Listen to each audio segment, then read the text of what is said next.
અરવલ્લી જિલ્લામાં અખિલ ભારતીય શાળાકીય રમોત્સવ જ્યાં અંતર્ગત વિવિધ રમતોની સ્પર્ધાનું આયોજન કરવામાં આવ્યું છે।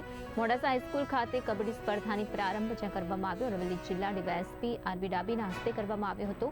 તાલુકાની જિલ્લા કક્ષાએ યોજાઈ રહેલી સ્પર્ધાઓમાં kho kho, kabaddi, volleyball, basketball, football, hockey, athletics, badminton અને યોગા સહિત 42થી વધુ રમતોનો સમાવેશ થાય છે। અખિલ ભારતીય શાળાકીય રમતોત્સવ SGFIની ટુર્નામેન્ટ તાલુકા કક્ષાએથી જિલ્લા કક્ષાએ કબડ્ડી સ્પર્ધાનું આયોજન આજરોજ જિલ્લા કક્ષાની ટુર્નામેન્ટ KN શાહ હાઈસ્કૂલની મેદાનની અંદર યોજાઈ રહી છે। ત્યારે આજરોજ પ્રોત્સાહિત કરવા માટે નાયબ પોલીસ અધિક્ષક શ્રી ડાભી સાહેબ આજે અહીંયા આગળ ખેલાડીઓને પ્રોત્સાહિત કરવા માટે આવ્યા હતા। તાલુકા કક્ષાની સ્પર્ધા પૂર્ણ થતાં જિલ્લા કક્ષાની 45 જેટલી રમતોનું અત્યારે અરવલ્લી જિલ્લામાં આયોજન કરવામાં આવેલ છે। અંડર 14, અંડર 17 અને અંડર 19 ભાઈઓ બહેનોની સ્પર્ધા છે। આજે ભાઈઓ અંડર 9 કબડ્ડીની ટુર્નામેન્ટ છે અને આવતીકાલે બહેનોની ટુર્નામેન્ટ।